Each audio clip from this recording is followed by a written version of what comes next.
Aqui continua seu rally para o alto, um rally iniciado dia 1º de junho deste, primeiro dia desse mês, que não para de subir o principal índice da Bolsa de Valores de São Paulo. Como vocês estão vendo aqui atrás de mim no nosso Profit da Anelógica, Ibovespa sobe 0,62% nesse momento, supera os 115.299 pontos. Dólar, por sua vez, sobe, dólar futuro alta de 0,04%. R$ 4,93. E como todas as tardes, eu tenho o prazer e a honra de ter aqui com a divisão da minha bancada, dividindo a bancada aqui comigo, nossa Isabela Takaki. Muito boa tarde, Isabela. Sempre um prazer tê-la conosco. Boa tarde para você, Carlos. Boa tarde a todos e vamos lá nessa véspera de feriado. É isso aí, vamos lá. O penúltimo pregão da semana, né? Porque sexta-feira temos pregão, então Ibovespa que está terminando esse pregão nessa quarta-feira em alta, mais uma alta, supera os 115 mil pontos o Ibovespa. A melhor ação do dia nesta quarta-feira é a ação da Eneva, que surpreende um pouco, né, Isa? Porque a Eneva ontem estava caindo forte, foi a pior do dia, hoje sobe 4,32%, a Yudux sobe 3,48% e a Via, terceira melhor do dia, 3,77%. A pior ação de hoje é IRB Brasil, 5,48% de queda. Companhia Siderúrgica Nacional Mineração cai 3,14% e a Companhia Siderúrgica Nacional cai 2,88%, né? Mas, Isa, como é que está o mercado lá fora e como é que está, principalmente, a cotação do minério de ferro, né? Porque temos uma Vale que está subindo, mas uma Companhia Siderúrgica Nacional que está caindo. O que você está vendo lá na Bolsa de Dalian em relação à cotação do minério de ferro que faz preço aqui no Brasil? Bom, o minério de ferro em Dalian fechou em alta nesta quarta-feira, com alta de 1,82% aos 756 yuans. Então, essa foi a cotação aí do minério de ferro para essa quarta-feira lá no Porto de Dalian, com quase 2% de alta.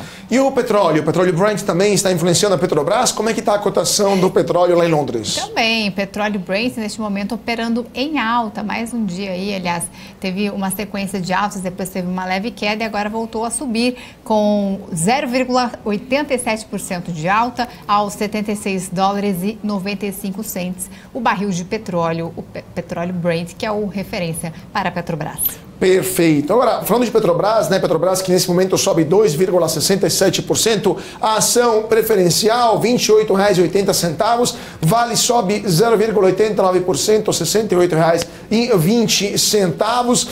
Então, se temos um mercado bastante intenso, né, nesta quarta-feira. Deixa eu ver aqui se temos alguma atualização também no dólar à vista. O dólar à vista sobe nesse momento 0,14%, R$ 4,92. Então, o dólar à vista e dólar futuro, ambos estão subindo nesta quarta-feira. No caso da Eneva, a gente temos também essa ação que não para de subir no dia de hoje, né? A Eneva pegou a tração logo no começo. Deixa eu pegar aqui a cotação no nosso Profit da Anelógica. Desde o começo do pregão, a Eneva está subindo forte. Ontem foi um dia negativo, mas já está recuperando as perdas. Quem comprou a Eneva desde o começo do ano já ganhou 8,75% e quem comprou a Eneva um mês atrás ganhou 7,41%. Quem comprou, na verdade, um ano atrás perdeu, gente, 14,66%. Mas a gente depois vai ver no final do nosso closing o andamento do papel. No gráfico, a Eneva está retomando uma alta expressiva. A Eneva, por sinal, está tendo uma divisão de opiniões para a Eneva. Temos de um lado a Bank of America e do outro temos outras análises, né? O UBS, um indica a venda e outro compra, né? O Bank of America está achando que a Eneva é de compra, deu um upside potencial de 41% sobre o preço de tela. O analista Arthur Pereira enviou um e-mail para os clientes do Bank of America, dizendo que a Eneva poderia, de fato, performar muito melhor. Por outro lado, o UBS se disse muito menos otimista. O UBS vai completamente contra a avaliação do Bank of America e para o UBS vai ter uma queda ulterior. Deixa eu pegar aqui a cotação do UBS, para a gente ver quanto que o UBS está dando aqui. O UBS deu um downgrade na Eneva e deu call de venda para o papel, preço-alvo de R$10,70. O preço da Eneva nesse momento, a gente pegar aqui a cotação do papel, está nesse momento, deixa eu pegar aqui a Eneva no nosso profit da Nelógica, está agora em R$12, por volta de R$12 a cotação do papel. Então, a UBS está dando um call de venda para a Eneva, saiu hoje o relatório, enquanto o Bank of America um call de compra. Então, temos duas opiniões distintas no mercado, vamos ver quem vai ter razão sobre as duas. Agora, vamos falar um pouco de IRB, né? Aliás, vamos falar antes dos mercados internacionais, que não falamos das bolsas lá fora. Isa, como é que está a situação lá em Nova York, com Dow Jones, S&P 500 e Nasdaq? O que você está vendo nessa última horinha, né, 50 minutos de pregão lá em Wall Street?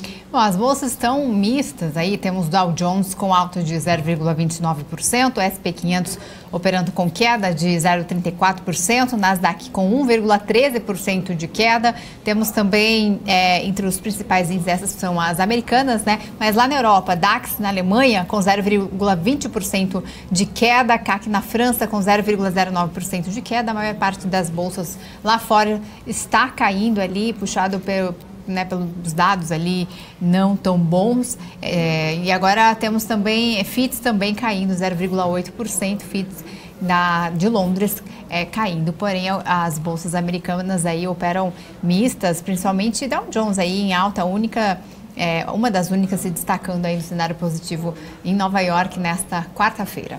Pois é, né? Agora vamos falar então da pioração desse pregão com IRB Brasil, que está perdendo nesse momento 5,71%. O que está acontecendo? O lucro do primeiro trimestre do ano que o IRB reportou trouxe algum alento para os acionistas da resseguradora, mas o calvário da empresa continua longe de ter o fim, né? Ter algum tipo de final, porque a empresa vai precisar de novo dinheiro adicional para manter a operação. Assim, o Conselho de Administração do IRB aprovou uma captação de R$250 milhões através da emissão de debêntures, ou seja, títulos da dívida que o IRB vai emitir. Essa nova emissão acontece menos de um ano depois da oferta de ações que capitalizou a resseguradora por R$1,2 bilhão.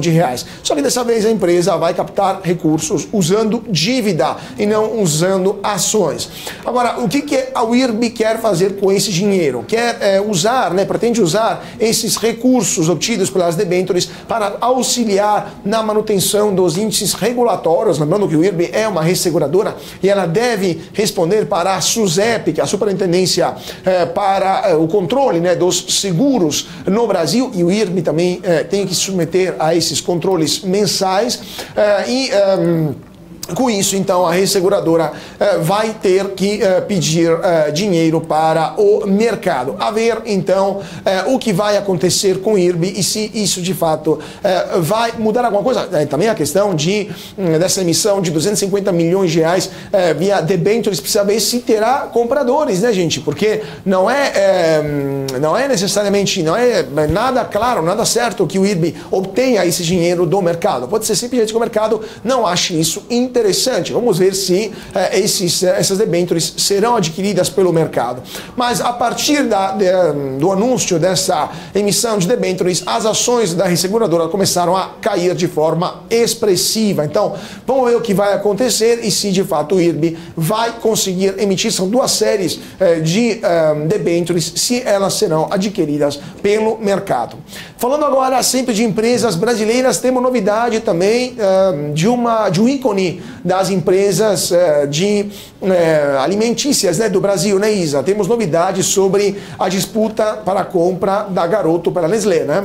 É um assunto que está em destaque aí nos principais portais, porque o Tribunal do Conselho Administrativo de Defesa Econômica aprovou hoje a compra da Garoto pela Nestlé, colocando fim a um processo que marcou história no direito da concorrência no Brasil e se estende há mais de 21 anos no órgão antitruste ali, com uma série de desdobramentos na justiça brasileira. De acordo com no acordo aprovado pelos conselheiros do órgão nesta quarta-feira, as empresas se comprometem então a encerrar a ação judicial que questiona a deliberação anterior da autarquia. Além disso, outros compromissos foram firmados com o órgão, entre eles a obrigação de não adquirir ativos de concorrentes por 5 anos que representem conjuntamente participação de mercado medida pelo faturamento no ano anterior a cada operação, igual ou superior a 5% no mercado de chocolates. Por 7 anos, as empresas também terão de comunicar ao CAD operações que não necessariamente precisariam ser comunicadas pelos critérios ali da lei. Pelo mesmo período, também não vão poder participar de qualquer ação visando elevar tributos de importação, dificultar o livre comércio internacional de chocolates ou até criar barreiras e listas que prejudiquem a entrada de novas empresas no mercado. As empresas também se comprometem a manter investimentos na fábrica da Garoto, em Vila Velha, lá no Espírito Santo. Uma empresa independente que vai acompanhar o cumprimento dessas cláusulas do acordo. Multas foram estabelecidas no caso de descumprimento, desses compromissos que foram firmados. Segundo o vice-presidente jurídico da Nestlé, há um entusiasmo ali da empresa para encerrar este caso que já dura mais de 21 anos. A discussão, só para lembrar, teve início no ano de 2002, quando a Nestlé comprou a Garoto e, ao fazer isso, a multinacional aumentou sua fatia no mercado de chocolates de 30,8% para 55,2%. Perfeito. Agora vamos falar de bancos e de mercado financeiro, porque o Santander fez ajustes para as classificações das ações de mineradoras e siderúrgicas, e por isso também o mercado hoje está um pouco mais movimentado, porque o Banco Espanhol reduziu o preço-alvo da Vale, da ação da Vale, de R$ 95,00 para R$ 88,00, mantendo mesmo assim a recomendação de compra. Lembrando que hoje a Vale, vamos dar uma olhada aqui como é que está a ação da Vale, nesse momento está a R$ 68,25, então temos ainda muito espaço para crescer nesse momento, segundo a avaliação do Santander. Agora, segundo o banco, a mineradora terá um EBITDA trimestral, uma geração de fato de caixa trimestral mais forte no segundo trimestre do ano, e com isso o Santander reiterou a classificação de compra, assim como o Santander retirou a classificação de compra para a Gerdau, mas cortou o preço-alvo da Gerdau de R$ 35,00 para R$ 34,00, apenas R$1 de diferença, e o banco espera para o segundo trimestre da Gerdau que, embora os resultados pareçam ser mais fracos, devem permanecer em níveis robustos. Agora, o Santander também reforçou a recomendação neutra para Uzi Minas, reduziu o preço-alvo de R$ 8,50 para R$ 8,00, então apenas uma diferença de 50 centavos, isso também esperando um resultado mais fraco para o segundo trimestre na comparação com o trimestre anterior, devido sobretudo às vendas mais fracas e aos preços realizados na divisão de aço. No caso da Companhia Siderúrgica Nacional, o preço-alvo que o Santander indicou foi rebaixado de R$ 20,00 para R$ 14,50, mesma coisa com a CSN Mineração, de R$ 5,50 para R$ 5,00, ajuste em que refletem as últimas recomendações em relação a ambas as empresas e atualizações de premissas macroeconômicas do banco. E não por acaso hoje, Companhia Siderúrgica Nacional e Companhia Siderúrgica Nacional Mineração estão entre as maiores baixas do Ibovespa. Isso também por causa desse corte realizado pelo Santander no preço-alvo das ações. Isa, vamos falar agora de empresa do setor de construção civil, porque temos novidade com a Gafisa, né? Após questionamento da B3, a Gafisa afirmou desconhecer qualquer ato ou fato relevante não divulgado que possa justificar as oscilações atípicas de suas ações nos últimos dias, assim como o número de negócios, a quantidade negociada ali nesta quarta-feira no mês, o papel já acumula uma alta de mais de 30% e o papel chegou à máxima ali de 14%. E depois a gente dá uma olhadinha, então, na cotação, porque a gente já tem a nossa entrevista, né, Carlos? Exatamente. Deixa eu ver se já temos aqui o nosso convidado de hoje, né, no Closing, o Renato Meirelles. Se ele está aqui conosco, sim, está conosco. Muito boa tarde, Renato, e muito bem-vindo ao Closing aqui na BMC. Bom dia, é um prazer enorme estar aqui com vocês. Renato, você que é CEO da Locomotiva, né? A Locomotiva acabou de divulgar uma pesquisa, estou aqui com ela, muito interessante por sinal, pesquisa sobre o comportamento do brasileiro no setor bancário de meios de pagamentos. O que a gente pode destacar dessa pesquisa? Qual que é o comportamento do brasileiro? O que está mudando no comportamento do brasileiro, especialmente após a chegada do Pix, né? Que revolucionou de fato a vida do cidadão e o jeito dele pagar? Nós tivemos um fenômeno bastante interessante dentro dessa tragédia que foi a pandemia do Covid-19. Em primeiro lugar, foi o aumento da bancarização, que se deu basicamente para que milhões de brasileiros passassem a ter acesso ao auxílio emergencial. Com esse acesso ao auxílio emergencial se dando de forma eletrônica, além do número de desbancarizados ter caído substancialmente, eles tiveram uma série de estímulos para usar o Pix, que também se consolidou no Brasil no mesmo período da pandemia, no mesmo período em que esses brasileiros estavam abrindo as suas contas para receber o auxílio emergencial. Então, de um lado, a gente teve um instrumento de entrada de dinheiro. Isso aumentou as contas e as contas digitais. Do outro lado, a forma mais fácil que esse dinheiro, para utilizar esse dinheiro, era sair da conta através do Pix. Isso fez com que milhões de brasileiros que não tinham conta em banco, que não estavam acostumados aí a utilizar meios eletrônicos de pagamento para conseguir honrar com as suas dívidas, para conseguir pagar as suas contas, honrar com as suas dívidas, comprar produtos do dia a dia, passassem a utilizar o Pix quase tanto quanto utilizam o dinheiro. Perfeito. Isa, sua pergunta para o nosso convidado. Olá, Renato. Boa tarde para você. Em 2021, 34 milhões de brasileiros ainda não tinham acesso a bancos no país. Você falou aí que a pandemia veio para contribuir com este número, mas nessa pesquisa que vocês fizeram recentemente, mostra exatamente ali perfil de homens, mulheres, né, a idade, faixa etária. O que vocês podem dizer em relação a esses números, né, de tanto do feminino ou masculino, os números também de idades, né? Isso democratizou mais a pandemia por conta do Pix? Sem dúvida nenhuma, né? Como você bem disse, o que a gente tem é uma inclusão de 35 milhões de CPFs no sistema financeiro de antes para a pandemia para cá. Tanto que hoje o número de desbancarizados é de pouquíssimo mais do que 3 milhões de brasileiros. Para ser exato, 3,2 milhões dos brasileiros adultos apenas, né, dos 160 milhões aí de brasileiros não tem conta em banco, o que é um número bastante menor do que o que nós tínhamos antes da pandemia. Qual é o detalhe? Esses brasileiros ainda são majoritariamente das classes D e E.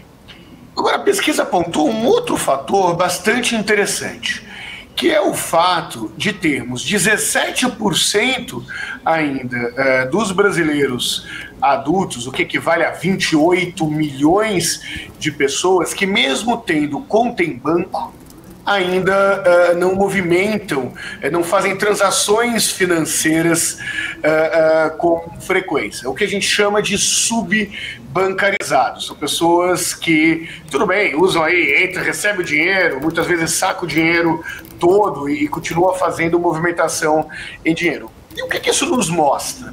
que o próximo passo dos bancos para conquistar essa imensa massa de brasileiros é passar a oferecer os serviços financeiros, um cartão de crédito, oferecer acesso a microseguros, a algum modelo de investimento, de microinvestimento para os brasileiros de menor renda, para que eles não vejam o banco apenas como um meio de pagamento, os bancos praticamente funcionando como uma carteira digital, e passem a enxergar o banco como um indutor da economia. E desde quando os bancos existem, o papel dos bancos é funcionar como o indutor da economia, financiando aí abertura de negócios ou consumo.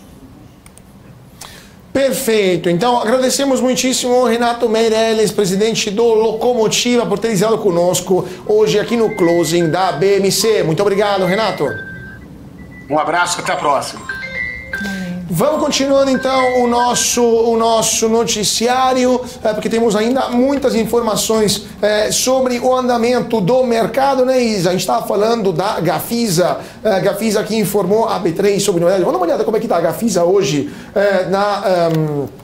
na bolsa. Deixa eu pegar aqui o papel da Gafisa no nosso profit da Nelogica. O papel da Gafisa está subindo nesse momento 2,42%. Se a gente pegar, entretanto, desde o começo do ano, o papel teve uma queda expressiva, 53,14% de queda. Um ano atrás, quem comprou o papel um ano atrás perdeu já 43,76%. A Gafisa, que no começo desse ano teve uma alta muito importante, passou de R$6,40 para R$31,45 e no começo de janeiro, para depois cair e voltar a um patamar de R$6,80.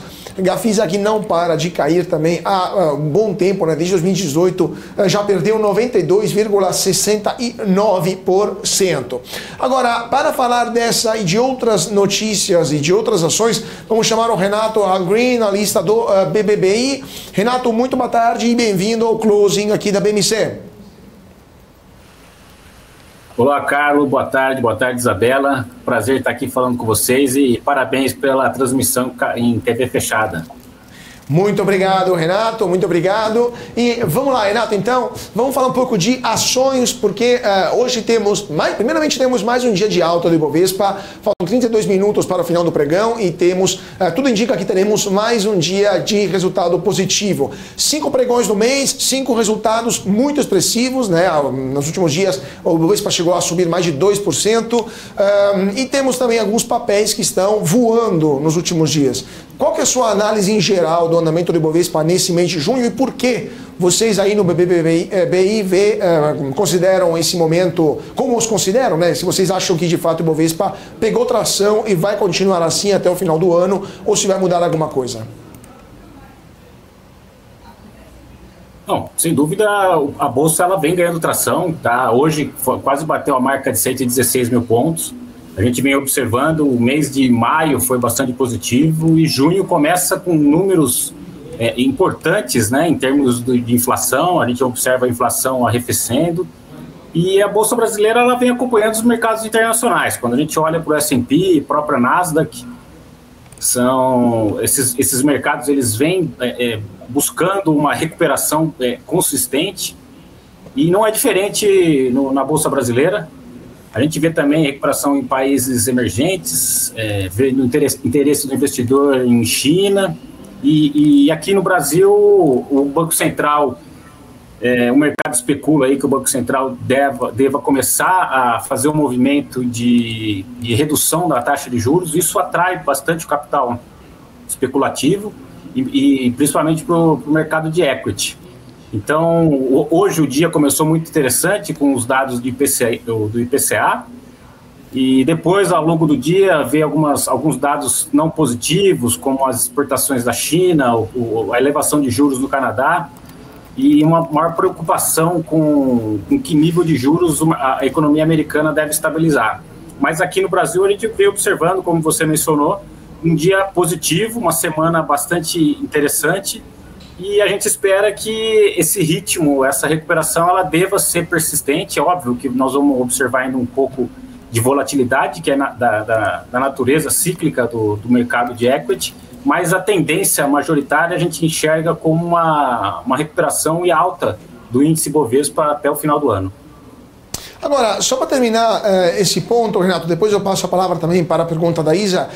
Uma das ações que mais está subindo, né, que já a gente está vendo há alguns dias em forte alta, é a ação da Azul, né, que está tendo uma forte alta, e do outro lado a Gol está sofrendo bastante. Qual é a sua visão sobre o mercado da aviação civil, esses dois papéis, e o que você acha que pode acontecer nos próximos meses com Gol e Azul? A gente vem acompanhando uma combinação bastante favorável para as empresas das companhias aéreas, que é o arrefecimento do custo de combustível, a queda do custo de combustível, que é um dos principais componentes de custo das aéreas, e a estabilização na cotação do dólar. Então, essas duas variáveis elas são bastante benéficas para as companhias aéreas, para os seus balanços. E o que a gente ainda permanece observando é uma demanda reprimida por viagens. A gente vê as companhias com os aviões com load factor acima de 80%, com a sua capacidade de frota praticamente utilizada 100% de sua frota operacional, uma demanda por viagens corporativas retomando forte, viagens de turismo e internacional também. Então, essa combinação de fatores, componentes de custo, de combustível, o arrefecimento do câmbio e a demanda por voos, é uma combinação perfeita para as companhias aéreas que sofreram bastante. Elas sofreram bastante nos últimos 3 anos. As suas ações estão bastante desvalorizadas, porque elas passaram por o pior momento da história da aviação comercial. E agora sim elas vêm se recuperando. Então, de fato, a valorização dessas ações é bastante relevante no ano de 2023, mas a gente vê espaço ainda para outras valorizações ao longo do ano. Gol e Azul tem espaço ainda para se valorizarem bastante.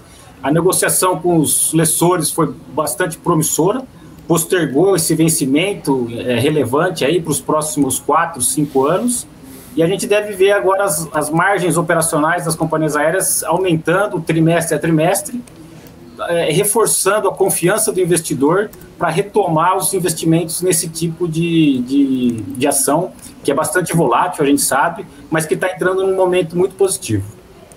Só para terminar esse ponto, 30 segundos, porque temos agora que deixar o break, depois a gente faz mais perguntas também. Renato, você acha que a atuação do governo, por exemplo, na criação dessa passagem mais barata, R$200, né, ou algum outro tipo de intervenção para tentar reduzir os preços, pode influenciar o andamento, os resultados das ações das empresas do setor aéreo, ou você acha que isso, no final das contas, não vai se materializar, ou se as empresas têm algum tipo de resposta, algum tipo de reação que podem colocar na mesa para evitar de serem prejudicadas? Rapidíssimo, que temos 30 segundos. Ok, para a gente ainda faltam dados para a gente fazer uma avaliação mais completa. Apenas falar R$200 uma passagem é muito pouco para saber o componente de custo dessas viagens. Então, eu prefiro aguardar mais dados para poder fazer uma avaliação mais assertiva. Perfeito, mas o papel não teve nenhum tipo de repercussão negativa, né, após as falas, das declarações do ministro de Portos e Aeroportos, Márcio França, né? Não, em tese, no geral, é positivo para o setor. O que falta é a gente ter dados para poder ver a viabilidade do projeto de incentivo do governo conjunto com as companhias aéreas. Perfeito. Renato, fica conosco porque já voltamos, vamos para um rápido intervalo. Bolsa que está prestes a fechar em alta mais um dia, nesse momento 0,67%, 115.376 pontos de Bovespa agora. Dólar também sobe, o dólar futuro 0,13%, R$4,94. O dólar à vista também está subindo nesse momento no Ibovespa, no mercado. Deixa eu pegar aqui o nosso profit da Nelógica. Temos o dólar futuro, dólar à vista subindo 0,14%, R$4,92. Melhor ação do dia, Eneva 4,82. Pior ação do dia, IRB, que continua perdendo 6,22%. Gente, voltamos já, rapidíssimo intervalo, 2 minutinhos, não sai daí, porque temos mais entrevista com o nosso Renato Hallgren, analista do BBBI. Então voltamos já.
BMC News, informação que gera valor. E de volta para o nosso closing aqui na BMC. Muito boa tarde para você que está seguindo a gente nesse momento, 4 horas e 38 minutos e 29 segundos. Bolsa prestes a fechar mais um dia de glória. Como vocês estão vendo aqui atrás de mim, mais verdinhos do que vermelhinhos no nosso gráfico aqui do Profit da Nelogica. Nesse momento o Ibovespa opera em alta de 0,6% aos 115.295 pontos. Dólar futuro sobe 0,2% aos R$ 4,94. Maior alta do dia, Eneva, seguida pela Via, 4,15%, e o Dux, 3,41% de alta, IRB cai 6,22%, Azul nesse momento está caindo 3,96%, e a Companhia Siderúrgica Nacional Mineração, 3,35%. Vamos terminar o nosso papo com o Renato Agrin, analista do Banco do Brasil, do BBBI, e eu já deixo a palavra para a minha companheira de bancada, Isa Takaki. Qual que é a sua pergunta para o Renato, Isa? Oi, Renato, boa tarde. Você que acompanha também o setor de locação de veículos, né? Queria que você falasse um pouco desse setor. O que você destaca entre as ações do setor de locadoras? Bom, a gente tem basicamente Localiza e Movida. A gente vê Movida tem se recuperado bastante nos últimos 2 meses, era um papel que estava mais descontado. Agora, a Localiza é a líder do setor, ela fez um grande movimento de fusão com a Unidas e se tornou a maior companhia de locação de veículos da América Latina. Tem uma grande escala para fazer compra junto às montadoras e tem uma performance operacional de excelência. Então, o investidor gosta muito de olhar para a operação da Localiza. Nós também temos uma preferência pelos papéis de Localiza quando comparamos com a Movida. Mas o que a gente observa é que um setor pujante no Brasil, que bastante espaço para crescimento. A gente observa as frotas corporativas com muito espaço para crescer. Quando a gente olha a frota corporativa no Brasil, menos de 15% da frota corporativa é terceirizada. Quando a gente olha em mercados avançados, esse número passa de 70%. Então, a gente acredita que nos próximos 5, 10 anos, as companhias de locação elas devem crescer bastante nesse segmento, que é o segmento de gestão e terceirização de frotas. E no segmento de locação individual, a gente vê espaço também para crescimento. O Uber é bastante relevante aqui no Brasil. E as viagens de lazer concorrem hoje com preços de passagens aéreas bastante elevadas. Então, a população já está começando a fazer comparação se viaja de ônibus, se viaja de avião ou se faz a locação de um veículo. Então, o segmento é bastante promissor. A gente tem a preferência por Localiza, mas Movida também é um ativo que deve se beneficiar nesse segmento e o investidor tem que estar atento aos 2 papéis. E, Renato, a gente acompanhou nesses últimos dias aí os detalhes sobre a chegada aí dos incentivos do governo para o carro popular.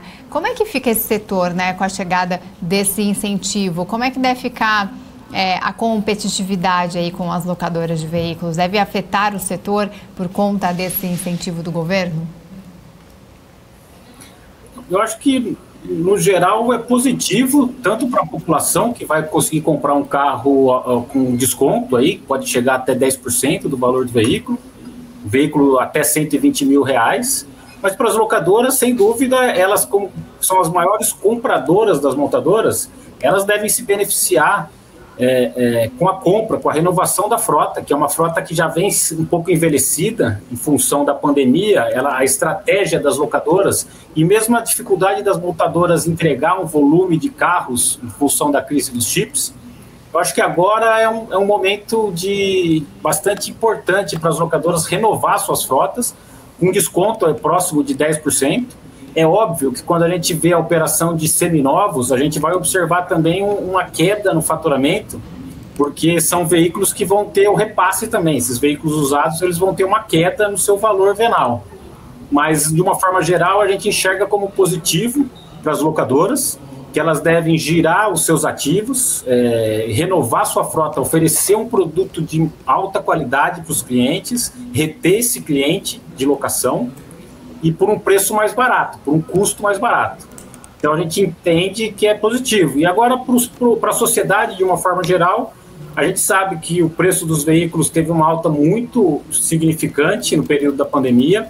A gente já observa uma queda dos preços nos Estados Unidos e deve acontecer esse movimento muito parecido aqui no Brasil, com queda no preço dos veículos e mais agora com incentivo tributário, a gente vai observar o arrefecimento de preços com impacto também nos indicadores de inflação nos próximos trimestres. Então, de uma forma geral, é positivo. Agora a gente tem que ver como vai ser implementado isso na sociedade. Tem desconto para veículos pesados também, os caminhões, para ônibus e para veículos leves. Então, a implementação começa agora em junho e a gente deve ver aí os próximos meses, em tese até dezembro.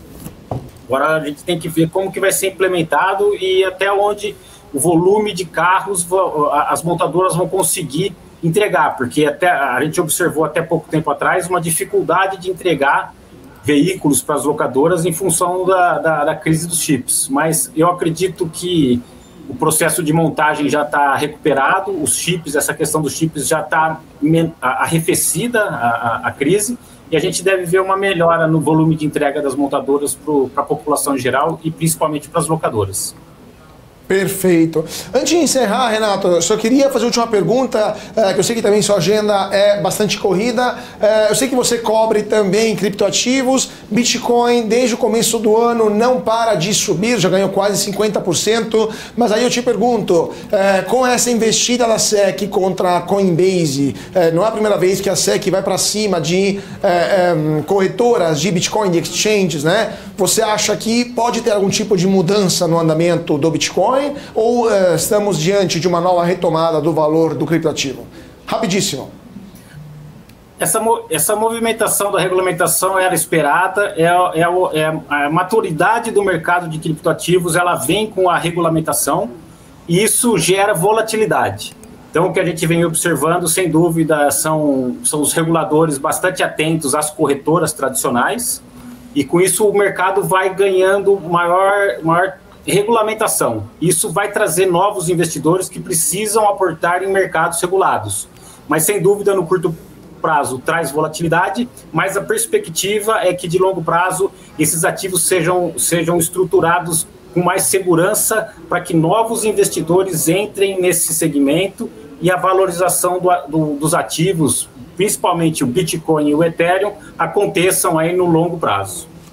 Perfeito, então vamos ver o que vai acontecer nos próximos meses e com certeza voltaremos a comentar isso junto com o nosso Renato Hallgren, analista do BBBI. Muito obrigado, Renato, por sua participação nesta quarta-feira no Closing aqui na BMC. Muito obrigado, Carlos, obrigado, Isabela, sempre um prazer falar com vocês. O Banco do Brasil está à disposição, conte conosco sempre. Grande abraço. Prazer todo nosso. Um abraço. E vamos agora chamar o nosso terceiro convidado desta quarta-feira, o Pedro Gaudi, analista da Mirai. Deixa eu ver se ele já está conosco. Vamos esperar um pouquinho, então. Vamos esperar um pouco antes de chamar ele e vamos continuar. Ah, não, já está conosco. Está conosco o Pedro. Muito boa tarde, Pedro, e bem-vindo ao Closing aqui na BMC. Boa tarde a todos. Eu que agradeço aí o convite, né? Vamos bater um papinho, né? Vamos lá, então, Pedro Gaudi, analista da Mirai Asset. Pedro, vou também perguntar para você, só para a gente ter um contraponto também com aquilo que falou agora o Renato. 5 dias de 5 pregões em alta na Bolsa, estamos beirando os 116 mil pontos. Vocês da Mirai estão otimistas também ou isso poderia dar uma reviravolta rápida e voltar para os 100 mil, como estava há poucas semanas atrás? Bom, a gente começou a ter muita incerteza na nossa economia, preocupação lá com os Estados Unidos, inflação no mundo e tudo mais. Só que abriu um clarão aqui no Brasil já há algumas semanas que está animando os investidores, o mercado de risco. E o que é? A inflação, dois indicadores de inflação que foram divulgados, mostrando uma inflação em queda. Consequentemente, isso abre caminho para o Banco Central começar em breve a redução da Selic, né? E a visão lá dos Estados Unidos, da questão do teto da dívida também. Então isso tudo ajudou a nossa Bolsa, e a nossa Bolsa continua muito barata, né? Isso acabou atraindo. Até o volume financeiro diário está começando a subir, voltando aos 30 bi por dia, né? Então a gente está tendo uma semana positiva, sim, umas 2 semanas já subindo, papéis defasados e ânimo dos investidores para risco, né? Então isso tem ajudado. E a visão que a gente tem lá na Mirai é que a gente deve continuar tendo uma boa performance na Bolsa, primeiro porque a inflação vai continuar descendo, né? Isso abre espaço até para a mudança aí da Selic e logo mais, né? Ou a sinalização já nessa reunião agora do Banco Central, né? E isso tudo deve ajudar. Agora a gente tem que ficar de olho, porque a nossa Bolsa, o nosso índice, principal índice, o Bovespa, ele tem uma participação muito grande de bancos, Vale, Petrobras, né?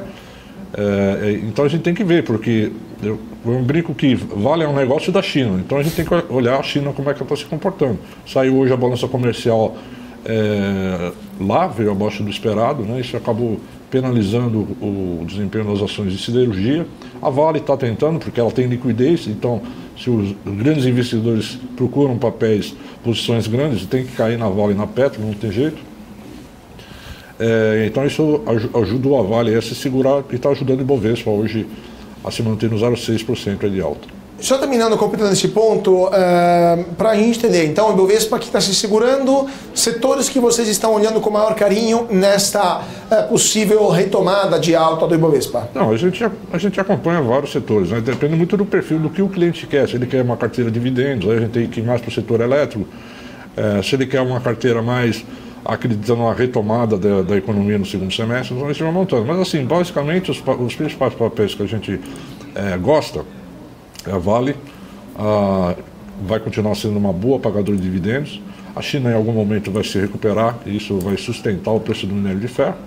Petrobras, houve a mudança do governo, o Prates entrou lá como CEO e tudo mais, mas não houve mudanças radicais como se temia lá atrás e até penalizou o papel, né? Pelo contrário, eles vão continuar sendo boas pagadoras de dividendos, mas com foco estratégico um pouco diferente de investimento. A gente gosta de Gerdau, dentro do setor siderúrgico é a nossa preferida, né? Justamente pela ramificação que ela tem na América do Norte, os países vizinhos aqui no América do Sul e Brasil, né? A gente vê aí em todas as cidades prédios sendo construídos, né? Então isso aí é bom para a siderurgia, é bom para a Vale, né? Como um todo. Desculpa, termina, Pedro, desculpa, tinha que completar. Tem outros setores que a gente gosta lá, o próprio setor elétrico mesmo, bancos. A gente tem aí o Banco do Brasil extremamente defasado, até pelo seu histórico, né? A gente gosta muito de Itaú, né? O maior banco privado do país. E tem mais outras opções, são várias, né? Perfeito. Isa, sua pergunta para o Pedro. Pedro, boa tarde. Tem essa combinação de queda de juros e melhora operacional, né? Tem muito papel aí, na sua opinião, que deve voltar uma parte das quedas dos últimos meses? Eu entendo que sim. Quais papéis? A própria Vale é um papel que está extremamente defasado. Faz 2, 3 meses que ela estava R$ 90. Hoje ela está 67, 68. Existe um espaço muito grande. A Gerdau também é um papel que está devendo performance e a empresa é excelente. Bancos também sofreram muito aí com as preocupações aí de cenário econômico. Se confirmado a questão dos juros caindo, né, você tem alguns setores que são bem relacionados. Por exemplo, varejo, as incorporadoras. Lógico que no caso da incorporadora precisa ver como é que vai ficar a questão da taxa do fundo de garantia, né? Que isso tem uma relação muito grande até para a própria Minha Casa Minha Vida. Então faltam algumas informações, mas as incorporadoras estão no radar também. Você tem empresas Cury, Direcional, são empresas bem interessantes, a própria MRV, Zetec. Então eu acho que no primeiro momento a relação que vai ter, quando os juros começarem a cair, esses setores aí, inclusive a educação, né, podem começar a reagir e se recuperar um pouco. Mas a minha visão hoje, os grandes papéis defasados é a Vale e a Petro. Sobre a questão da China, você falou que a China em algum momento vai se recuperar, né? Mas era esperado que a China injetasse bilhões de dólares em sua economia. Isso não aconteceu no primeiro semestre do ano. A China tem seus problemas também, o minério de ferro está sofrendo, até por causa dessa ausência de demanda, né? Vocês têm certeza que isso vai acontecer até o final do ano ou estão aguardando demanda de outros compradores potenciais de minério de ferro? A China é uma caixinha preta, né? A gente tem que entender que muita coisa que mexeu com o preço do aço lá e no mundo é a questão da poluição no norte da China, onde estão localizadas as principais siderúrgicas deles. Então, para você controlar a inflação, você tem que puxar o freio e reduzir. Então, isso mexe com a demanda de minério, né? O que a gente tem de informação é que os estoques de minérios lá na China, seja nos portos ou seja nas siderúrgicas, eles estão começando a se reduzir. Porque eles não estão comprando grandes volumes, eles estão liquidando esses estoques e em algum momento, não dá para precisar meses, mas eu acredito que no segundo semestre a gente tem uma retomada da demanda para reposição de estoques na China e isso vai mexer com o preço do minério. Tanto que, na última vez que eu estive aqui, eu falei que o preço ideal, um preço justo, vamos dizer assim, para o minério é $100. Ele pode até furar para baixo, como chegou a furar, mas logo já voltou, está $107, $108. Então eu acredito que nesse patamar de preço, isso acaba sendo muito positivo para as empresas de mineração, né, a CSN Mineração, como a própria Vale, né, que isso representa receita maior, né, faturamento maior e maior geração de caixa. Então eu acredito que $100, como está hoje, é um preço que deve continuar. Agora, como sim, esse ano a China vai crescer 5%, tal, ela crescia 10%, né? Quer dizer, em algum momento, a partir do momento que a gente vê que o mundo não vai sofrer uma recessão tão forte, né? Esperando por isso, com certeza a dinâmica comercial, né, da China volta a ficar mais forte. Foi o que a gente viu hoje na balança comercial deles. Caiu a exportação, caiu a importação, mas a informação que a gente tem, os estoques estão sendo consumidos, reduzidos e em algum momento vai haver a reposição. É típico do perfil comercial chinês, né? Eles forçam uma queda de preço para depois recomprar estoques, repor estoques com preço acessível e ir consumindo isso novamente. São ciclos, né? Pois é, só para terminar esse ponto também, porque você falou de Vale e de Petrobras também. O petróleo também está caindo e não temos sinais de que a demanda mundial vai voltar a crescer, até porque a Europa começou a uma recessão, né? Está enfrentando uma recessão e os Estados Unidos já tem uma recessão encomendada. O que você acha do preço do petróleo nesse momento? E você acha que vai voltar a subir? E a Petrobras como vai reagir? E se vocês não têm medo na Mirai de uma intervenção do governo na Petrobras que possa modificar, por exemplo, a política de preços de forma mais incisiva do que já modificou, ou eventualmente botar a casos de corrupção como aquele que foi o Petrolão, né, com o governo do PT da ex-presidente Dilma Rousseff. Tá, muito bem.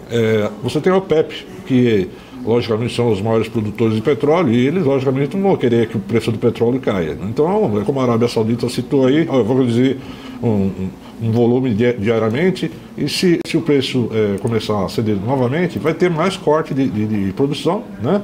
Tudo bem, a gente vai ter algum tipo de recessão nos Estados Unidos, a gente não sabe se é rápida ou não, a dinâmica lá é um pouco diferente, mas na Europa a gente está vendo lá que eles estão passando por algumas regiões, a própria Alemanha, a Inglaterra, né, eles estão passando aí com redução de atividade, né? Mas uma recessão longa, no caso, talvez a Inglaterra, por causa do Brexit, né? São sequelas do Brexit. Mas, assim, as economias vão se ajustar, isso vai ser retomado. Os bancos centrais atrás ajudaram, né, as suas economias, né? Não há mais espaço para fazer esse tipo de estratégia. Mas, assim, a expectativa é que a gente tenha, ao longo do segundo semestre, principalmente no ano que vem, uma retomada da economia. Aqui no Brasil, você me perguntou sobre o risco de ingerência na Petrobras.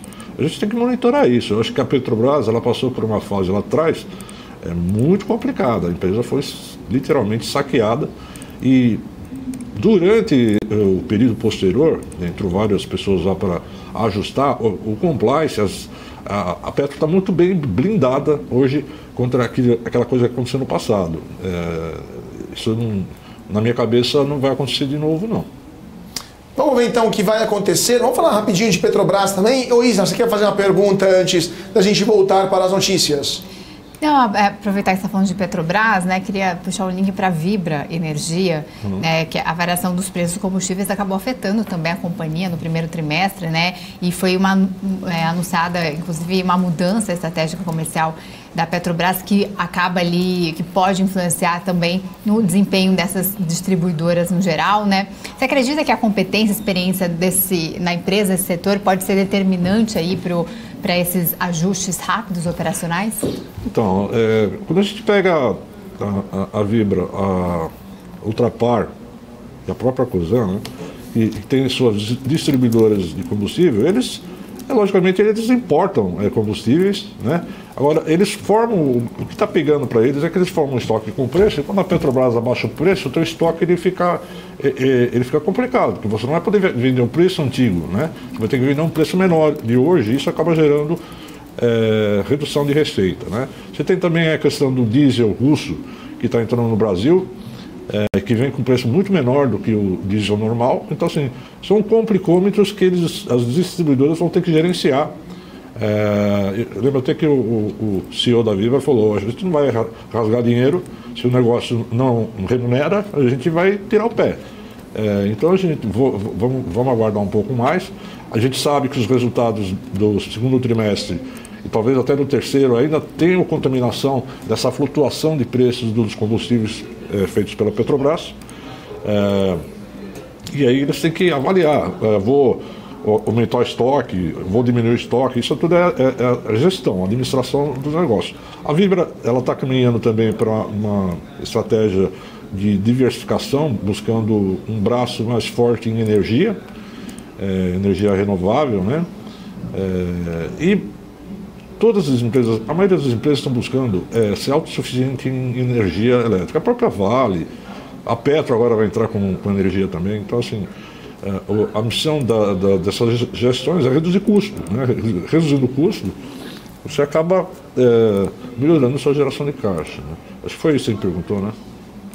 Exatamente, sobre a relação da Vibra Energia, como é que você estava enxergando? Tem essa historinha do governo querer que a Petrobras compre de volta a BR distribuidora, que é a Vibra.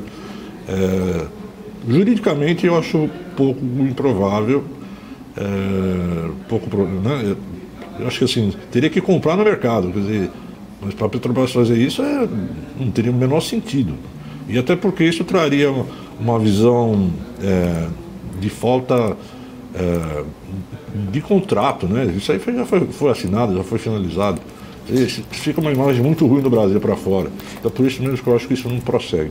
Mas só para a gente entender, então você também não acha que haja a possibilidade do governo reverter a privatização da Eletrobras? Você falou de elétricas no começo, né, de uma carteira interessante para dividendos, maior elétrica do Brasil, a Eletrobras. Existe a possibilidade do que o governo volte para trás ou não? 2 minutinhos que estamos indo para o nosso break. Então, no caso da Eletrobras, o que o governo está querendo é ter um peso maior dentro do Conselho, nas decisões. Quer dizer, reverter o processo, também creio que não seja racional e juridicamente eu acho que não consegue. É a mesma coisa que a Vibra, né? O que eles estão querendo na Eletrobras é ter um peso maior nas decisões. Perfeito. Então vamos ver o que vai acontecer e se isso vai acabar influenciando também algum tipo de questão interna da Eletrobras e eventualmente também reduzir a distribuição de dividendos que tanto interessa para os investidores, pessoas físicas. 5 horas e 1 minuto nesse momento, 2 minutos aliás, nesse momento o Bolsa acabou de fechar alta de 0,67%, 115.376 pontos. Dólar futuro sobe 0,23%, R$ 4,94. Melhor ação do dia se confirma a Eneva, 4,31%. Só perguntando então a Eneva também para o nosso convidado em 30 segundos. Pedro, vocês cobram também a Eneva e vocês acham que é uma empresa que vale a pena ou tem problemas que não a deixam tão competitiva? 30 segundinhos. Infelizmente a gente ainda não cobre Eneva, tá? Então eu não vou ter base. Não tem problema. Então vamos lá, só voltando aqui então, Eneva, a maior alta do dia, seguida pelo Carrefour Brasil, 4,01% de alta, e o Dux 3,85%, pior do dia Irbi 6,22%, Azucas 3,66% e Companhia Siderúrgica Nacional Mineração 3,14%.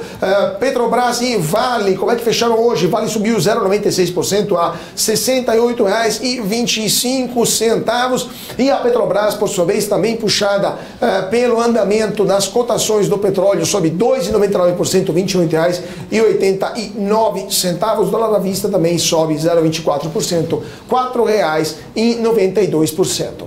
Gente, muito obrigado para o nosso convidado de hoje, o Pedro Gaudi, analista da Mirai Asset, por ter estado conosco aqui no Closing da BMC. Muito obrigado, Pedro. Eu que agradeço, um abraço a todos, até mais. Valeu. Sempre um prazer tê-lo conosco e vamos para um rápido intervalo, 2 minutinhos, voltamos já já com mais notícias do mercado financeiro. Não sai daí.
BMC News, informação que gera valor.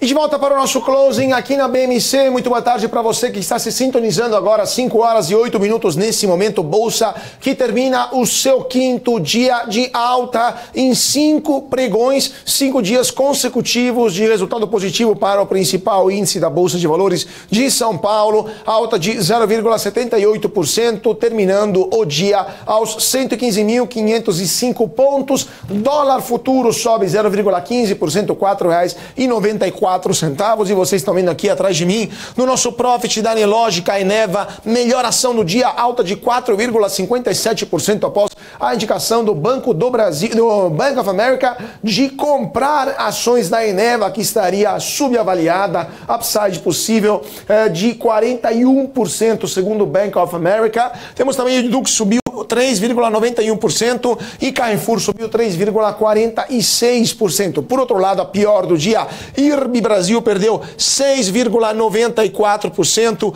Magalu perdeu 2,76% e Azul perdeu 3,51%. E Companhia Siderúrgica Nacional Mineração perdeu 3,35%. Deixa eu ver aqui que temos aqui pronto, agora sim, nosso profit da Nelogica, dólar à vista também, que terminou em alta nesta quarta-feira. Dólar à vista fechou com uma valorização de 0,24%, a R$ 4,94%. Duas breaking news que chegaram agora.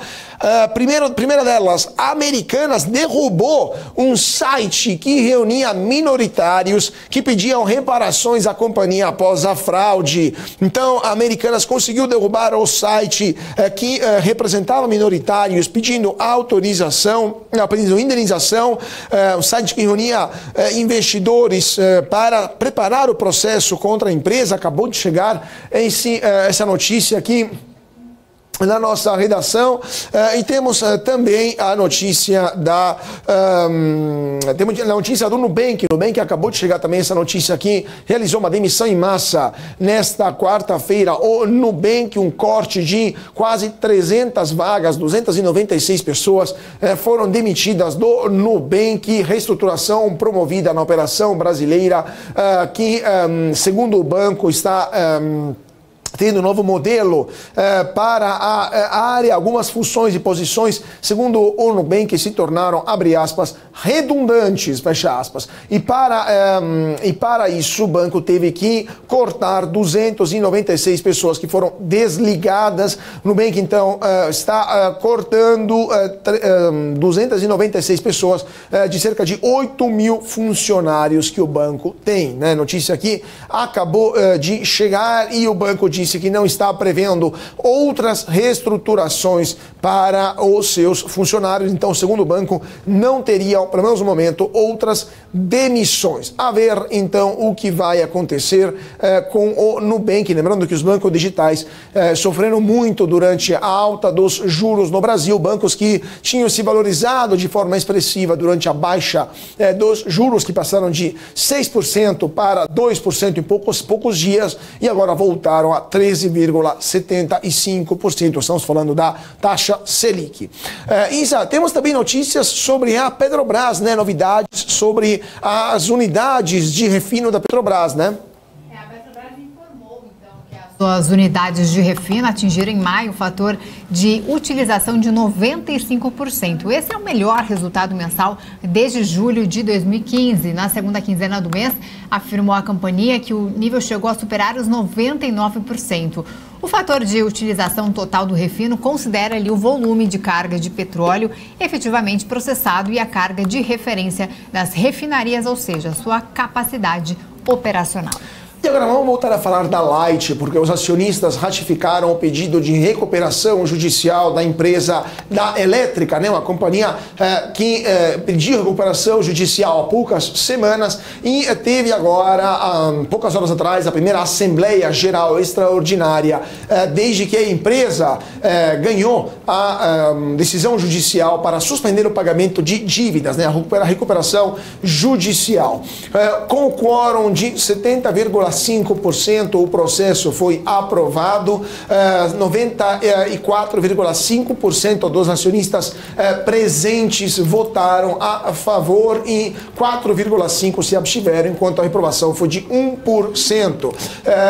Esse patamar alcançado mostra um certo alinhamento entre os três principais acionistas da empresa, que são Nelson Tanuri, Ronaldo Cesar Coelho e Beto Sicupira, que então estão alinhados para levar adiante a recuperação judicial da Light Aveira, então o que vai acontecer com a empresa de distribuição de energia elétrica lá do Rio de Janeiro. Sempre falando de mercado financeiro, né, Isa? Voltando a falar de bancos digitais, de corretoras, temos novidades vindo da XP também, né? A Itaúsa vendeu 12 milhões de ações da XP, equivalentes a 2,27% do capital total, ali no valor aproximado de 1,1 bilhão de reais. E agora a companhia detém 4,44% do capital e 1,53% do capital volante. Segundo a Itaúsa, a venda decorre de uma decisão estratégica de reduzir a participação por não se tratar de ativo estratégico. Os recursos serão destinados ao reforço de caixa e também à ampliação do nível de liquidez da holding. A companhia ainda afirma que a alienação vai impactar positivamente seus resultados no segundo trimestre de 2023 em aproximadamente 400 milhões de reais líquidos de impostos. E falando da Vale, que é uma das empresas que o Renato acabou de falar para a gente que ele acha terá uma valorização expressiva, a ver se isso vai acontecer, a Vale informou nesta quarta-feira que sua subsidiária Integral Vale Overseas Limited pretende emitir títulos com vencimento em 2033 garantidos pela empresa. Uma parte desses recursos da oferta será utilizados para financiar o preço de compra de certos bonds, de certos títulos de dívida emitidos pela Vale e Vale Overseas no passado, e o restante será utilizado para finalidades corporativas gerais. A Vale também tinha anunciado mais cedo o início da oferta de aquisição de títulos da dívida em circulação emitidos pela empresa e por sua subsidiária, a oferta de aquisição para bonds com vencimento em 2026, 2039, 2036, 2034 e 2042. Então, vamos ver o que vai acontecer com a Vale e se de fato isso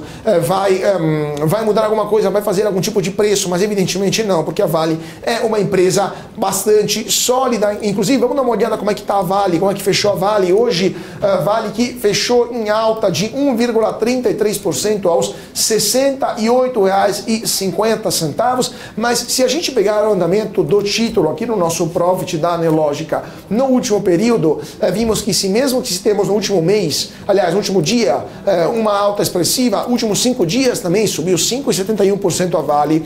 Nos últimos meses, desde o começo do ano, a Vale já perdeu 23,21% do seu valor.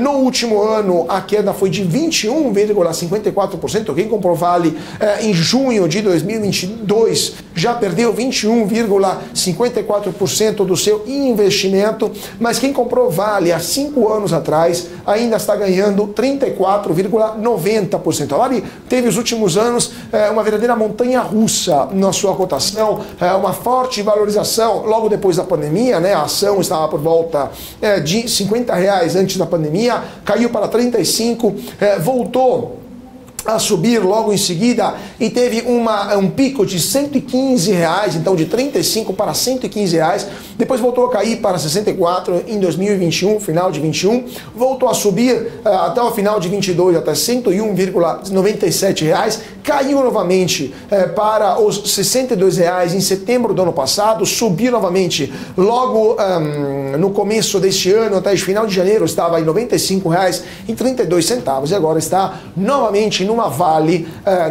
né, a 68,65. Então, uma queda que ocorre desde o começo do ano para a companhia de mineração, que está sofrendo bastante, isso por causa do andamento da cotação do minério de ferro. Que a gente pegar, né, o minério de ferro lá na China está sofrendo e muito, não só na China, porque o minério de ferro passou de $120 para menos de 90, hoje está um pouco uma leve alta, hoje está alta de 1,13%, o minério de ferro dá uma recuperada no último período, está por volta de $108 lá nos Estados Unidos, mas na bolsa de Dalian, deixa eu dar uma olhada, o minério de ferro em Dalian também fechou em alta de 1,82% no último pregão. Então, com isso, também a Vale acabou se valorizando, né? Deixa eu ver se temos mais notícias de última hora chegando nesse momento. Deixa eu dar uma olhada aqui.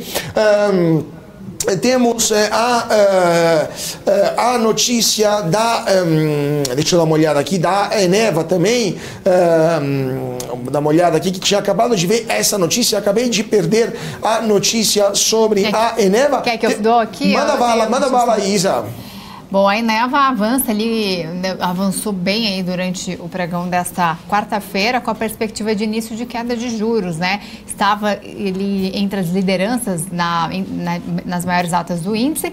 Os papéis da Eneva foram favorecidos pela perspectiva, então, desse início de queda de juros, um assunto que a gente comentou agora há pouco no nosso entrevistado, por conta dos dados aí, principalmente do IPCA, que saíram nesta manhã, já que a companhia está muito alavancada, sendo que mais de 40% de sua dívida é atrelada à taxa Selic. Também influencia o movimento ali, ainda segundo especialistas, a exportação de energia pela empresa para a Argentina e Uruguai, e um preço mais caro ali do que ocorre no despacho doméstico, configurado sim a um acréscimo interessante da receita atrelada a uma menor despesa financeira.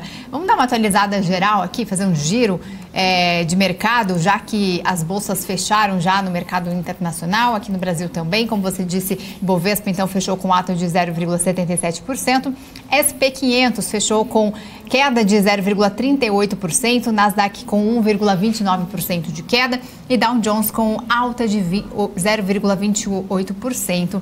Lembrando que Bovespa, aqui a gente falou que fechou em alta de 115 mil pontos, 115.488 pontos, num cenário aí bem otimista. Temos também o petróleo de ferro, aliás, misturei minério de ferro com petróleo, mas é petróleo Brent e o WTI, a cotação do petróleo aqui que já teve seu fechamento. Os preços do petróleo voltaram a subir após os estoques dos Estados Unidos recuarem na semana. O Brent subiu 0,87% aos $76,95 e o WTI também subiu 1,10% aos $72,53. Temos também uma atualização vindo da Vale, que captou 1,5 bilhão de dólares na emissão de títulos com vencimento a 10 anos. Taxa dos títulos o Treasuries, né, 5,25% e prêmio de 245 pontos base. Então temos uma Vale que conseguiu obter uma série de recursos interessantes. Temos também o presidente da Vibra, né, Vibra Energia, o presidente do Conselho de Administração, Sérgio Rial, que afirmou que a empresa tem como ambição seguir aumentando seus níveis de rentabilidade. Então, Sérgio Rial, que falou que a Vibra Energia quer aumentar a sua rentabilidade, fala que acabou de sair nesse momento. E por último, deixa eu dar uma olhada aqui na notícia da Bolsa, temos também a saída dos gringos do mercado brasileiro, né? Investidores estrangeiros sacaram 315 milhões de reais da B3 até o dia 5 de junho. Então temos 315 milhões no segmento secundário da B3 no dia 5 de junho, e com isso o fluxo de recursos estrangeiros se inverteu e agora acumula um saldo negativo de 60,5 milhões de reais em junho, mas desde o começo do ano continua sendo positivo em 6,81 bilhões de reais. Então, nesse momento, com a bolsa que sobe, com gringos saindo, evidentemente temos mais locais que estão comprando ações, não apenas pessoas físicas, mas também fundos brasileiros estão comprando ações, né, aqui na B3. E por último, temos também notícias de Banco do Brasil, né, Isa? Exatamente, porque a gente acompanhou ao longo dessa semana, o presidente Lula participou da Bahia Farm Show, que é um evento de agronegócio, e neste evento o Banco do Brasil anunciou aí alguns incentivos, como por exemplo 350 milhões de reais em negócios na Bahia Farm. Foi apresentado então esse valor, esse que é a principal feira do agronegócio no norte e no nordeste brasileiro, começou na segunda e termina na próxima sexta-feira, e esse volume de dinheiro aí de 350 milhões de reais representa um acréscimo de 86% na comparação com o ano passado. Então, Durante o período ali pré-feira, o Banco do Brasil promoveu 17 eventos, mobilizando produtores rurais e empresas também para a realização de novos negócios. A presidente do Banco do Brasil reforçou o compromisso do banco com o agronegócio e afirmou também que o banco vai continuar levando aos produtores rurais as melhores condições para ampliar sua produção de maneira sustentável. Aí o Banco do Brasil, então, fazendo este anúncio. Vamos lá, então, deixa eu ver se já temos o nosso convidado. Não, ainda não temos o nosso convidado, nosso analista técnico, mas daqui a pouco ele vai chegar. Então vamos dar um rápido giro aqui no mercado sobre o fechamento desta quarta-feira. Ibovespa agora está rolando, né, gente? O aftermarket vai terminar às 6 horas. Ibovespa está fechando, fechou, né? Agora está só terminando o aftermarket com uma alta de 0,77% aos 115.488 pontos. Dólar futuro sobe 0,11%, R$ 4,94. Melhor ação do dia confirmada a Eneva, 4,57% de alta. E o Dux sobe 3,91% e Carrefour sobe 3,46%. Por outro lado, IRB cai 6,24%, Azul 3,51% e a Companhia Siderúrgica Nacional Mineração perde 3,35%. Vamos dar uma olhada também o que acontece lá fora. Porque temos nos Estados Unidos algumas mudanças. Acabou de cair o CEO da CNN também lá nos Estados Unidos. Então, temos novidades também lá na rede dos Estados Unidos. Temos também novidade. Nova York, por sinal, gente, Nova York, para quem estiver pensando em passar o feriado lá em Nova York, péssima qualidade do ar por lá. O prefeito de Nova York pediu para as pessoas não saírem de casa por causa dos efeitos dos fogos, né, dos incêndios nas florestas lá no Canadá, que acabaram de afetar a qualidade do ar em Nova York, que se tornou a pior qualidade do ar do mundo. Então temos chamas que estão se espalhando pelas cidades da América do Norte, estão afetando até os moradores de Nova York. Tem cenas apocalípticas lá na cidade americana que estão acontecendo, a gente está vendo aqui por causa desses incêndios lá na cidade, na principal cidade dos Estados Unidos. Vamos dar uma olhada aqui como é que estão os mercados também lá fora. Isa, como é que está o mercado internacional, Dow Jones, SP 500 e Nasdaq, como fecharam nesta quarta-feira?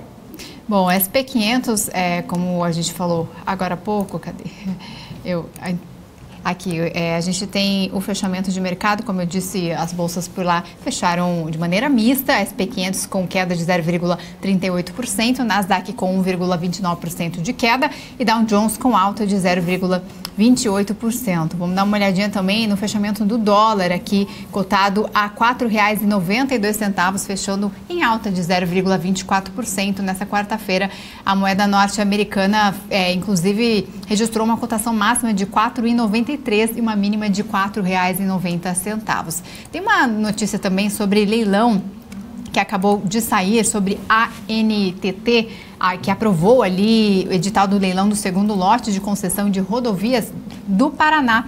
A diretoria da Agência Nacional de Transportes Terrestres aprovou o edital, então, do leilão do segundo lote de concessões das rodovias do Paraná, previsto, então, para o dia 29 de setembro. O trecho de 605 quilômetros compreende as BRs 153, 277 e 369 e as rodovias estaduais PR 092, 151, 239, 470, 408, 411. O contrato de concessão será de 30 anos, segundo a ANTT. O investimento total será de 17,3 bilhões de reais e a previsão da receita após 30 anos é estimada ali em cerca de 37,2 bilhões de reais. O edital deve ser publicado no Diário Oficial da União na próxima segunda-feira. E vamos rapidamente para Brasília, porque o ministro do Supremo Tribunal Federal, o Mendonça, André Mendonça, acabou de pedir vista, adiando o julgamento sobre o marco temporal da demarcação de terras indígenas. Então, o julgamento que era esperado para hoje, mesmo após a decisão no Congresso brasileiro, a Câmara dos Deputados, que aprovou com enorme maioria o marco temporal das terras indígenas, e com isso, então, o julgamento está suspenso no Supremo Tribunal Federal. É possível, então, que o Senado acabe aprovando também o texto que foi enviado pela Câmara e, de fato, sacramentando definitivamente esta questão com os indígenas que só poderão reivindicar as terras que estavam sendo ocupadas na data da promulgação da Constituição de 1988, ou seja, 5 de outubro de 88, a data da Constituição. A partir daquele momento não se pode mais reivindicar terra indígena, segundo a tese do marco temporal. Vamos ver então o que vai acontecer e se de fato o ministro, quanto tempo vai demorar para ele tomar visão, para ele visualizar os autos e como votarão também os outros ministros do Supremo Tribunal Federal. Lembrando que o STF está analisando um recurso que discute a reintegração de posse solicitada pelo Instituto de Meio Ambiente de Santa Catarina, o IMA de Santa Catarina, contra a FUNAI, a Fundação Nacional do Índio e Indígenas do Povo Xoclengue. Uma disputa que envolve uma área de terra indígena Ibirama-Laclanó, uma área que é parte da Reserva Indígena Biológica do Sassafrás, no estado de Santa Catarina. Em 2013, o Tribunal Regional Federal da 4ª Região aplicou o critério do marco temporal, concedendo ao IMA a posse da área, mas a FUNAI recorreu e enviou ao Supremo esse recurso. A ver, então, o que vai acontecer e se teremos um embate entre o Supremo Tribunal Federal e o Congresso Nacional. Vamos dar uma olhada como é que fecharam as taxas de juros, juros para 2024 fecharam em queda 2,5 pontos base, 3,10%, os juros para janeiro de 24, alta de 5 pontos base para janeiro de 25, 11,28%, alta de 19,5 pontos base para janeiro de 27, 10,66% e para janeiro de 31, alta de 16 pontos base, 11,18%. Então, juros que caem até 2024, 2025, mas sobem até 2031 de alguns pontos base. Deixa eu ver se tem mais perguntas ou dúvidas aqui para a gente dar uma olhada, ou se podemos já chamar um rápido intervalo e já temos alguma notícia de última hora vindo do mercado? Bom, do mercado não, mas a gente, no cenário político, que está pipocando a todo momento aqui, está bem quente, como você disse agora há pouco, em relação ao pedido de vista adiando aí o julgamento do marco temporal. Inclusive, mais de 2.000 indígenas estão em Brasília para o julgamento sobre a demarcação de terras, estão lá para pressionar o STF. A gente tem também notícias em relação a Deltan Dallagnol, em relação à cassação dele. Ontem teve a votação e hoje o ministro do STF, Dias Toffoli, negou o pedido de defesa do deputado federal cassado ali para suspender a decisão do TSE eleitoral e que por unanimidade acabou determinando a cassação de seu mandato. Então ele tinha recorrido ali ao STF e foi rejeitado então pelo ministro Dias Toffoli.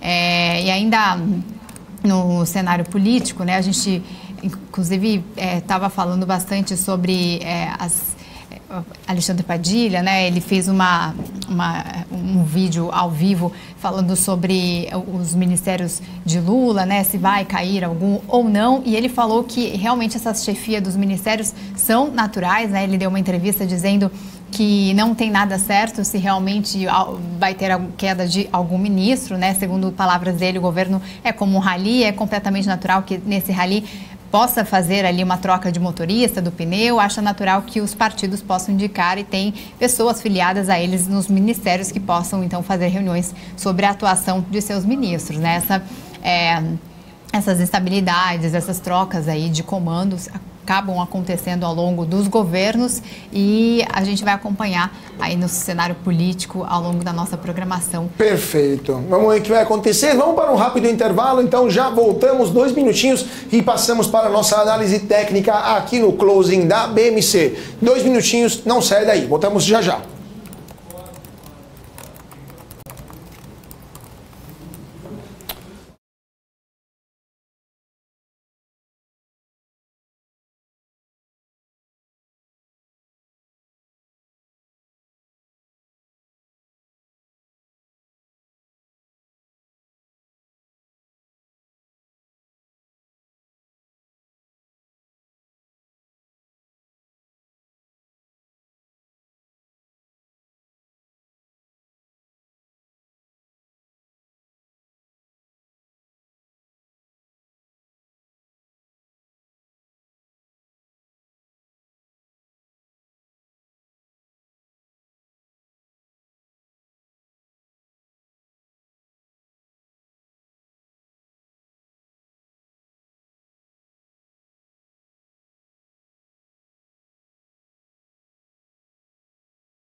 BMC News, informação que gera valor. E de volta para o nosso closing aqui na BMC. Muito boa tarde para você que está se sintonizando agora. 5 horas e 37 minutos e 57 segundos. Nesta quarta-feira, dia 7 de junho de 2023. Ibovespa aqui fechou em alta 0,77%, 115.488 pontos. O dólar futuro subiu 0,16%, R$4,94. A melhor ação do dia foi Eneva, 4,57% de alta, que o Dux 3,91%, Carrefour subiu 3,46%, IRB subiu 6,24%, Azul 3,51% e Companhia Siderúrgica caiu, aliás, 6,24%, Azul caiu 3,51% e a Companhia Siderúrgica Nacional Mineração caiu 3,35% nesta quarta-feira. Temos também novidades vindo lá de Brasília, porque o STF suspendeu o julgamento do marco temporal das terras indígenas. Então temos mais novidades chegando lá de Brasília. O mercado internacional, Dow Jones subiu, mas o SP500 e Nasdaq caíram. Alta do Dow Jones 0,27, SP500 caiu 0,38 e o Nasdaq 1,29%. Temos também a Petrobras, que teve uma forte alta nesta quarta-feira, alta de quase 3% das ações da empresa, após recomendação de compra de vários bancos e também os dividendos que estão prestes a chegar com um petróleo que está dando sinais de recuperação, né, de alta. Então, a Petrobras, que deu uma guinada para o alto nesta quarta-feira, 2,92% para a Petrobras preferencial, R$ 28,87 para a Petrobras preferencial. Analistas do Morgan Stanley elevaram a recomendação para os ADRs da Petrobras, então elevaram para overweight, de exposição em linha com a média do mercado, ou seja, equal weight, para a exposição acima da média do mercado, ou seja, overweight. Overweight, gente, significa compra para os operadores do setor. Preço-alvo da Petrobras de $12,50 para $16,50. Estamos falando dos ADRs, né? Ou seja, os recibos das ações da Petrobras, recibos que estão listados lá nos Estados Unidos, né? Então, ADRs da Petrobras que tiveram uma alta na análise do Morgan Stanley. Com isso, então, os papéis ganharam uma forte alta lá fora. Subiram os ADRs mais do que aqui no Brasil, né? Petrobras ordinária, aliás, subiu 3,11%, Petro 3, R$ 32,20, Petro 4 subiu 2,92, que como a gente falou, né? E o preço do barril de petróleo, o Brent com vencimento em agosto, né? Futuro do Brent com vencimento em agosto, subiu 1,09% a $77,12, enquanto o WTI subiu 1,35% a $72,71. Então, de fato, temos uma alta do preço do petróleo que está puxando para cima as ações da Petrobras, que, lembramos, é a empresa com maior relevância no Ibovespa, né, no mercado financeiro aqui no Brasil. Isa, o que temos também de notícias vindo dos mercados internacionais? Bom, dos mercados internacionais e também da economia internacional, né? Porque a Organização para a Cooperação e Desenvolvimento Econômico, a OCDE, elevou as projeções para o crescimento do Produto Interno Bruto do Brasil em 2023 e no ano de 2024, seguindo ali um impulso forte da produção agrícola no primeiro trimestre deste ano. No entanto, a tendência é de moderação no ritmo de expansão do PIB, à medida que taxas de juros restritivas e fraco crescimento do crédito acabam limitando a demanda doméstica. A análise faz parte do relatório interino, de perspectivas econômicas da OCDE, divulgado nesta quarta-feira. Esse relatório foi divulgado hoje e a organização, inclusive, informou um relatório que elevou a projeção de crescimento do PIB brasileiro de 1% para 1,7% no ano de 2023, enquanto a previsão para o próximo ano passou de 1,1% para 1,2%. Os números ainda representam uma desaceleração em comparação a 2022, quando a atividade econômica do país cresceu 3%, segundo o relatório. Agora, vamos falar um pouco de análise de ações dos bancos, né? Porque tem muito otimismo na Faria Lima com os bancos que estão revendo suas projeções para ações que figuram entre maiores altas e baixas do Ibovespa em 2023. Então, bancos que estão reavaliando suas indicações, por exemplo, então o BBA revisou suas avaliações para as ações como a Yudux, né? Ou também a Cogna, a B3 e a Smart Fit. O Bradesco reforçou a recomendação de compra para Assaí, que, lembrando, o Assaí foi a maior queda do Ibovespa nesse 2023, e também reforçou a recomendação de compra para Carrefour Brasil. Temos o JP Morgan, por sua vez, que revisou a análise para o setor de autopeças, reiterou a preferência para Marco Polo e relevou a Randon também para o equivalente de compra e cortou a Metal Leve para a venda. A Cogna e a Yudux, por sua vez, então o BBA, na verdade, manteve a avaliação. Estou lendo aqui ao vivo com vocês os relatórios desses bancos. Então o BBA manteve a avaliação de market performance tanto para a Cogna quanto para a Yudux, porque, segundo o BBA, o ambiente macroeconômico continua incerto e ainda pode limitar o desempenho dessas empresas no segmento presencial no curto prazo. Preço-alvo da Cogna passou de 3 para 3,50 e o da Yudux de 11 para 18 reais. Temos aqui conosco o nosso analista técnico que acabou de chegar, o Kaique Stein, analista técnico que vai analisar conosco o andamento do mercado nesta quarta-feira. Muito bem-vindo, Kaique, é um prazer tê-lo conosco aqui no Closing da BMC. Prazer é todo meu, pessoal. Muito boa tarde a todos vocês. Mais uma vez, muito obrigado aqui pelo convite. E vamos lá, falar desse fechamento aí pré-feriado.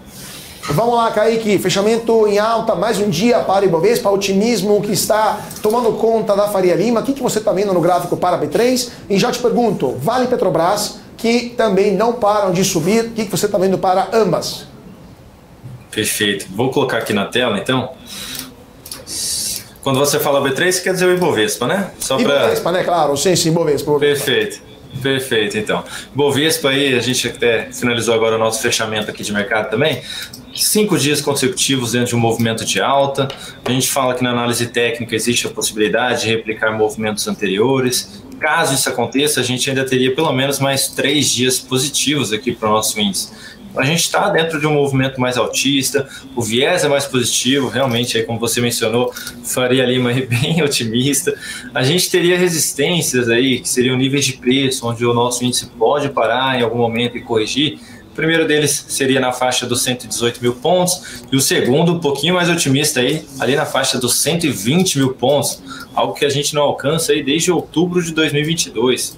Foi a última vez que a gente bateu aí esse nível de preço para o nosso Ibovespa. Então, realmente, dentro de um viés altista, bastante força compradora aqui, bastante investidor entrando pesado. A gente viu aí, basicamente, no último mês e nas últimas semanas, os ativos que mais têm performado bem são os small caps, né? Então, aquelas empresas que sofreram bastante, agora performando aí muito bem. Falando de Petrobras, que você perguntou, Petro fechou bem hoje. Colocando aqui o gráfico, fechou com alta de 2,92% aqui a Petrobras, também dando sequência no movimento de alta, bem semelhante ao do Ibovespa aqui, basicamente por conta do peso que ela tem dentro do índice, né? E se a gente olhar, está vindo para buscar mais uma vez a sua máxima histórica, que seria ali na região dos R$ 30,06, já considerando aqui os dividendos pagos aí pela empresa, então é um gráfico ajustado por dividendos. É um papel que segue dentro de um movimento bem altista, bastante força na ponta compradora. Para quem aí manteve a posição, não pulou fora aqui nesse difícil momento aqui de correção, voltou aí a ver o papel mais uma vez próximo de máximas históricas.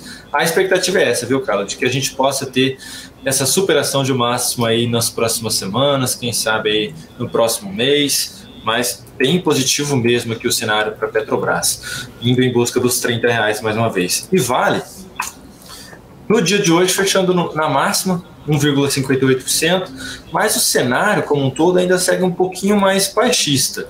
A gente pode ter alguma tentativa de recuperação em direção à região dos 72 até a região dos 73 reais, sendo um pouco mais otimista a região dos 75, mas é realmente mais negativo ainda o cenário. Quando a gente olha para um gráfico mensal, bem travado aqui o movimento entre a região dos 60 e a sua máxima ali nos 96. Então, ainda teria espaço para, de fato, testar esse nível de preço dos 60 reais, tecnicamente falando. Por conta disso que eu mencionei aí que, apesar de poder ter esse repique pelo curto prazo, gráfico diário, a gente ainda poderia ter algum movimento um pouquinho mais para baixo aqui em Vale. Perfeito. Isa, sua pergunta para o nosso Kaique, que ação que você gostaria de ver na tela? Podia dar uma olhadinha em Gafisa, que a gente falou mais cedo que a Gafisa afirmou desconhecer qualquer ato ou fato relevante não divulgado que possa justificar as oscilações atípicas assim, de suas ações nos últimos dias, assim como o número de negócios e quantidade negociada. O papel no mês acumula alto de mais de 30% e chegou à máxima hoje de 14%. Vamos dar uma olhadinha em Gafisa, então, por favor. Perfeito. Gafisa é um ativo aí que, tecnicamente falando, nunca apresentou um movimento de alta. Se a gente pegar aqui o gráfico mensal, desde 2006 ali, que foi o seu IPO aqui, um movimento bem baixista, tomado aí por vendedores, basicamente sem apresentar nenhuma expressão realmente compradora, no sentido de apresentar algum movimento de alta, semelhante a isso que eu estou desenhando aqui na tela. No dia de hoje, realmente, como você mencionou, o papel chegou a apresentar aí uma boa alta, né, de quase 15% ali. O candle de segunda-feira aqui foi um candle positivo de 33%, que é o que está mantendo aqui essa alta no mês, mas dada a volatilidade aí, deixa eu até pegar o volume que você comentou aí, que o volume aumentou, e aumentou realmente, vinha apresentando ali em média 35 milhões, e aí agora negociando a 110, ontem negociou a 168, enfim, aumentando bastante aqui, algum investidor entrando um pouquinho mais pesado no papel. Eu ainda aguardaria alguma confirmação mais relevante, tecnicamente falando. Eu esperaria aí o ativo ganhar um pouquinho mais de espaço aqui de preço e apresentar alguma correção que me deixasse algum stop técnico aqui mais barato para eu tentar entrar no papel sem correr aí muito risco. E se eu entrasse, seria com pouquíssimo capital, dado o cenário bem negativo aqui que eu comentei com vocês no início, de longo prazo. Então, seria um papel que eu tomaria cuidado ainda, sendo sincero. Perfeito. Vamos dar uma olhada então o que vai acontecer no futuro. Agora, como sempre, vamos dar uma olhada também, maiores altas, maiores baixas do dia. Eneva, hoje é a melhor ação do Ibovespa, alta de 4,57%. Ontem foi a pior do dia, na verdade, hoje está em forte alta. Temos também a Yutux, que não para de subir. E, por outro lado, IRB, profundo vermelho hoje, menos 6,24% para o IRB. O que você está vendo no gráfico para essas três ações? Eneva, Yutux e IRB.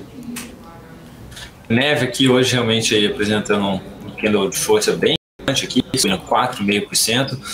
Eneva é um papel que eu particularmente gosto, tá aqui ameaçando romper aqui a região dos 12 reais.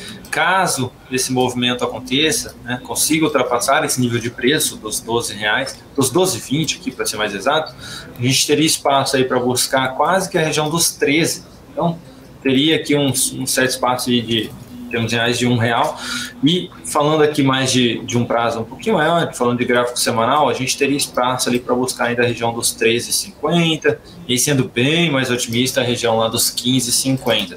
Então é um papel que está tentando realmente aí esboçar alguma força aqui na ponta compradora, tá? Então eu ainda olharia mais para a ponta para uma operação de compra do que para uma operação de venda, enquanto não voltar aí para baixo da região dos R$11,30 aqui, eu ainda olharia com viés mais positivo. E Dux é um papel que no mês passado subiu forte, deixa eu colocar o gráfico mensal, subiu ali 73%, como eu havia mencionado aí no início da minha participação. Os ativos de small caps aqui apresentaram uma baita de uma performance no mês passado. Esse mês aí subindo ainda quase 20%, 19%, dando continuidade nesse movimento expressivo. É um papel que não apresenta nem correção, basicamente, aqui no curto prazo. Tem ameaça corrigir e no dia seguinte já sobe aí 3%, 5%, hoje subiu aí 4%, chegou a apresentar uma alta ainda maior, de 8%. Então é um papel que está vindo forte, atingiu um nível importante de preço aqui na região dos 16,70 aqui agora. Podemos ter aí, finalmente, alguma correção aqui de curto prazo. Portanto, se alguém estiver aí comprado, falando de curto a médio prazo, faria sentido aí já apertar um pouquinho o cinto no stop aí para não devolver muitos ganhos aqui na operação. E ficar de olho aí numa nova sinalização positiva para tentar entrar novamente aqui. E por fim, IB e RBR3, na sessão de hoje caindo forte, realmente, como você mencionou, 6,24%, mas não perdeu nada aqui, tecnicamente falando, não perdeu a região da média móvel, que seria um primeiro nível de suporte, depois essa outra região de topo, enfim, então apesar da queda um pouco mais forte, tecnicamente ainda não apresentou nenhuma reversão de tendência ou anulação de tendência, inclusive, não temos essa sinalização. É fato que o movimento está um pouco mais esticado, então se resolver corrigir, a gente olhando até para o gráfico semanal, se resolver corrigir um pouquinho mais, a gente poderia ver esse papel aí voltando a testar a região dos R$32. Portanto, também faria sentido aí, de repente, para quem está posicionado no curto, a médio prazo, ajustar bem aí o stop, colocar o lucro aí no bolso, realizar essa operação, né, e ser feliz, tá? E esperar aí novamente para ver se o teste dos 32 vai se segurar, que é uma região também de topo anterior, que tende a funcionar como um nível de suporte aí de preço. Perfeito, perfeito. Então vamos ver quem vai conseguir realizar e ser feliz. Eu mesmo comprei IRB um tempo atrás, não estou nada feliz com o andamento do papel, então vai ter que sofrer bastante quem vender agora IRB. Muito obrigado ao Kaique Stein, analista técnico, por ter estado conosco nesta quarta-feira aqui no Closing da BMC. Sempre um prazer tê-lo conosco, Kaique. Prazer é todo meu, pessoal. Muito obrigado aí mais uma vez pelo convite. Estou sempre à disposição aqui. Um abraço e um excelente feriado aí para todo mundo. Ótimo feriado, Kaique. E vamos encerrando também o nosso closing, mas como todos os dias, temos o nosso gráfico do dia. E hoje, que é o Dia da Liberdade de Expressão no Brasil, vamos falar de liberdade da imprensa nesse país. E como vocês podem ver aqui, a liberdade de imprensa não está exatamente em seu melhor momento no Brasil. O Brasil perdeu posições na classificação de liberdade de imprensa.